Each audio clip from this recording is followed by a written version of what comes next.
What's going on, everybody? Welcome to Bradley Gardner Fishing.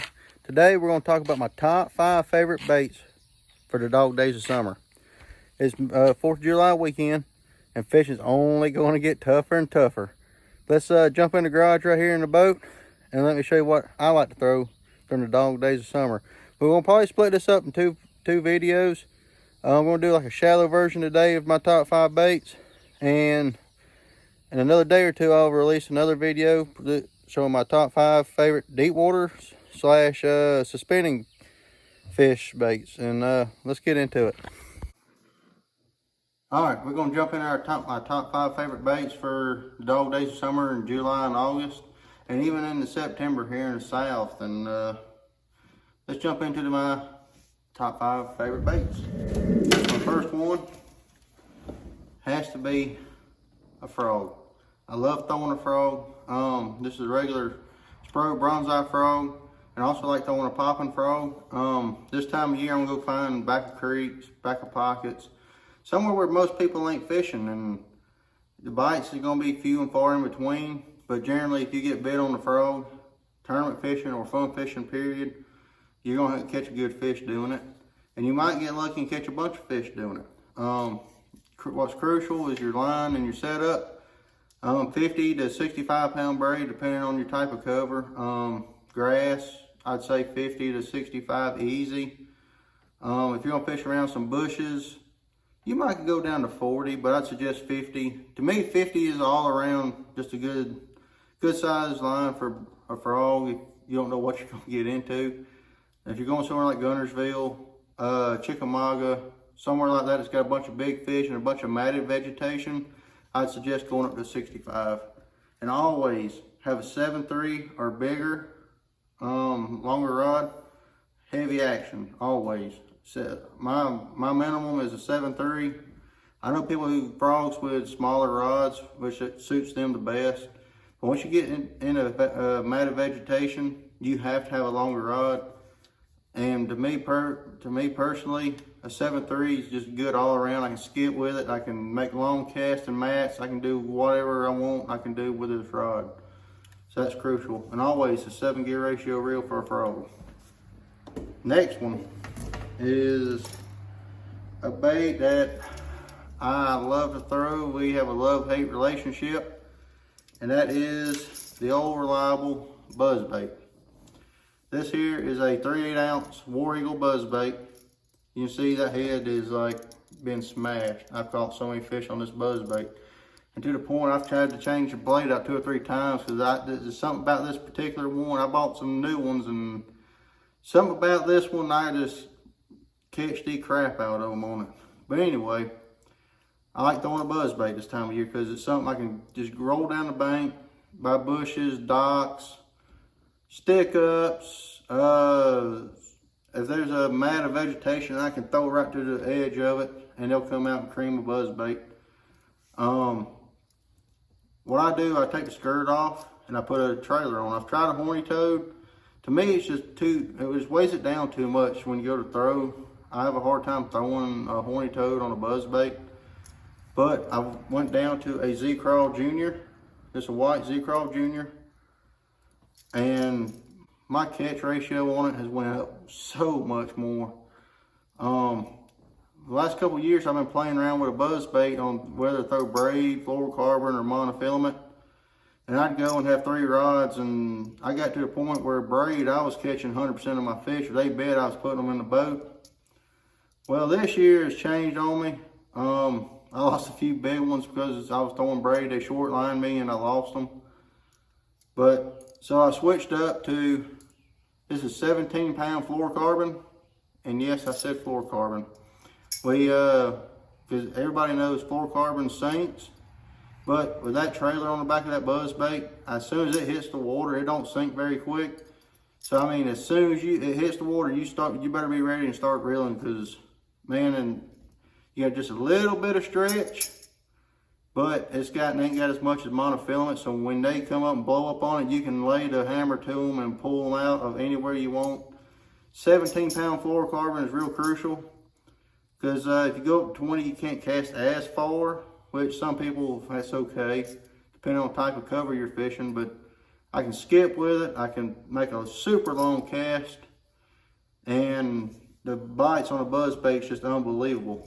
And my rod I use is a 7 foot medium heavy. This is a Randall Tharp series, 7 foot medium heavy. Like I said, this is the hammer rod. And I got a 6:8 to 1 gear ratio lose. And I just don't like a 7. To me, a 7, I catch up to it a little, I fish it a little faster than I should. Where a 6 gear ratio, I can slow it down and work the bait the way I like to work it. And to me, it just gets me more bites. But if you're more comfortable throwing one on a 7 or 8 gear ratio and you can get plenty of bites, by all means do it.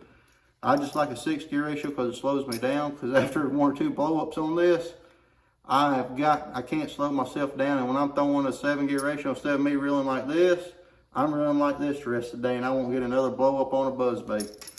So that's my buzzbait setup, and that's my second bait. Now, my third bait is one of my favorites as well. And a lot of it, and some of these you've seen in my Chickamauga recap video, but one of my favorite baits to use this time of year is just a standard jig.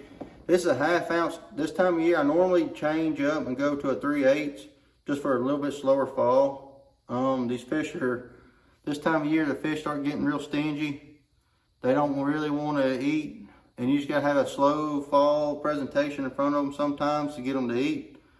And a big jig like this that weighs a little less than a 1/2 sometimes, will have that slower sink to it. And sometimes that's just what it means. My trailers, I don't have to make a video on trailers I use. I use a bunch of different trailers on a jig.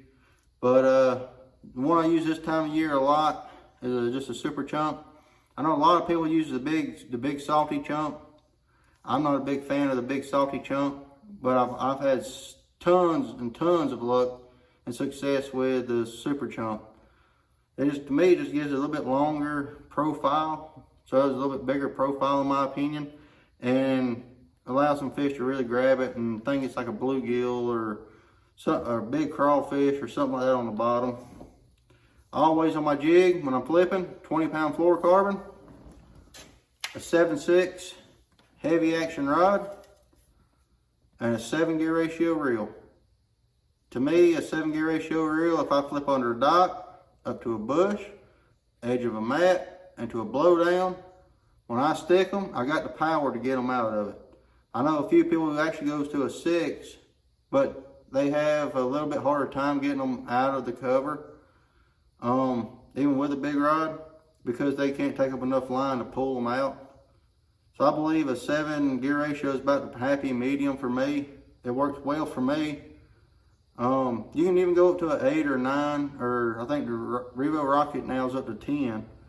But I think once you start getting to 8, 9, 10 gear ratio reels, I think you lose a lot of power. You're just getting a lot of speed, not enough power. And to me, a jig, you really want a lot of power. So when you hook them, you can pull them out of the cover with your rod and your reel. Really on a jig, you're moving a lot of line with your rod, not your reel. So I see points on for everybody. But for me, I really like a 7 gear ratio reel. And I'll make a video about jig too. I'm gonna go over a lot of different baits on my favorite baits, do my own separate video so I can go in depth on them, where I like to fish them, how I like to fish them, what colors I like, and everybody knows how I like to fish a jig or a frog or buzzbait or anything. Just throw some baits out there in the comments and we'll go over them. Let's get into bait number 4. Now this might leave a lot of y'all scratching your heads on this one, because this is normally a deep water presentation, and this might be the only rod I have that's going to overlap with a deep water video. And that, to me, that's just a drop shot.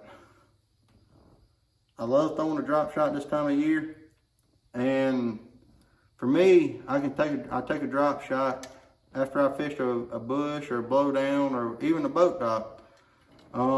If I don't get bit in them, I can usually throw this in there, shake that worm a few times, and that big girl will come out and eat it. I mean, sometimes it's about getting bites, and sometimes the jig just won't produce that bite where you can take something like a drop shot like this and just throw in there and catch them.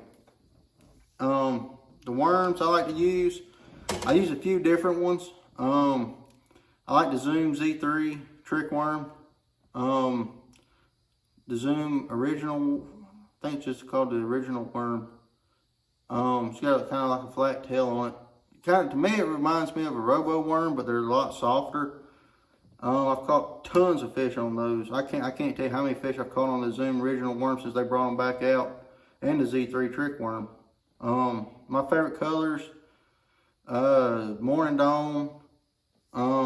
That's really a big one. Watermelon red. And this right here is actually a 6-inch robo worm. This is called Aaron's R&B. It's like a green pumpkin with a little bit of blue, with some red flake in it. Beautiful bait, and it catches a lot of fish for me. To me, sometimes I'll dip a little bit of the tail right there in chartreuse, so it gives a little bit more of a bluegill imitating bait when I'm fishing around blowdowns and boat docks, and them fish will come out there and just smoke it. Yes, I'm fishing it in real shallow water, anywhere from 0 to 5 foot deep. I'll throw it straight on the bank and drag it real slow, shake it when I get near a piece of cover, and it catches a lot of fish. My rod and reel line,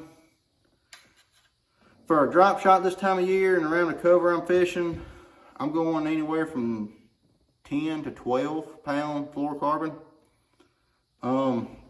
That's a 3/16 to a 1/4 ounce weight's what I like to use.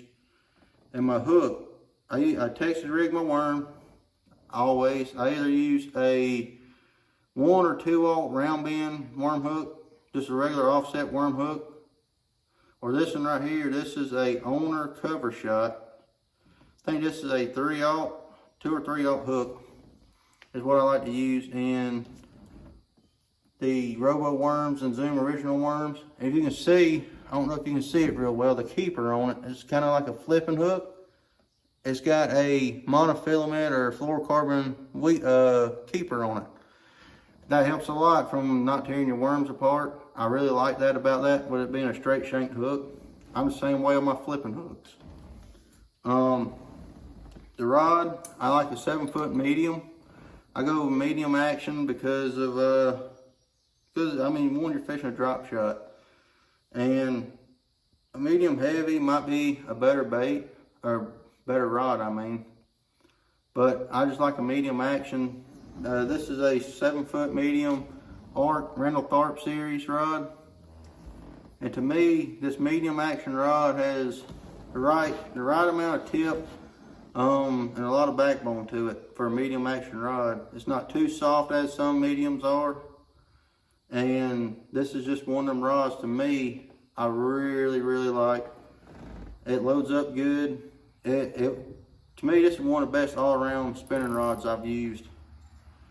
My reel, on this setup, I got a Revo SX spinning reel as a size 30. I like a 30 size reel because I can put a lot of line, make a long cast with it if I need to, or hold a little bit bigger line. Like I was saying, I use a 10-pound leader, and it goes to a 20-pound braid. I like 20 pound. I would drop down to 15s, about as low as I go on a spinning reel. But that's my drop shot setup, and that's the 4th bait I like to use this time of year. It's just one of them confidence baits for me this time of year. Last but not least is another jig. So this one I like to use a lot when it comes to fishing boat docks. I fish shallow on points, shallow brush piles and pockets, or anything like that. And that's just a little standard finesse jig. Yeah, I mean, it's another bait that's going to overlap on my deep water video. And it's actually a finesse jig I make. The hook it normally I have to make with it is a lot lighter. It's more like a shaky head hook. But what I did, I modified the mold a little bit where I could hold a 3/0 flipping hook in it. That way I can use a heavy rod and reel. And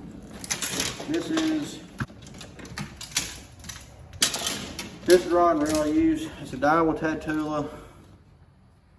I think this is one of the first generation Tatula rods. It's a 7.2 medium heavy. And I got a Daiwa Tatula 7-to-1 gear ratio reel.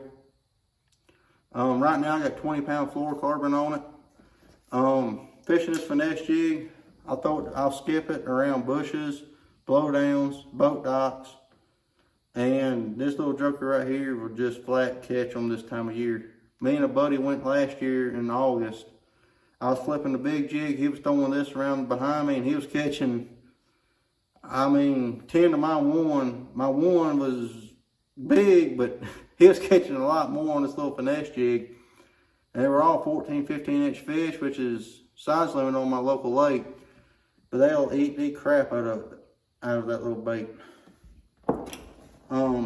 But that's my top 5 baits right there, and hope y'all enjoy this. I want to do more. Sorry if it's a little bit longer, but it happens sometimes. Anyway, I'll catch y'all next time. I'll probably see y'all in another day or two, and we'll have a deep water video out. So y'all hang tight, and I'll have another one out this week. See y'all then.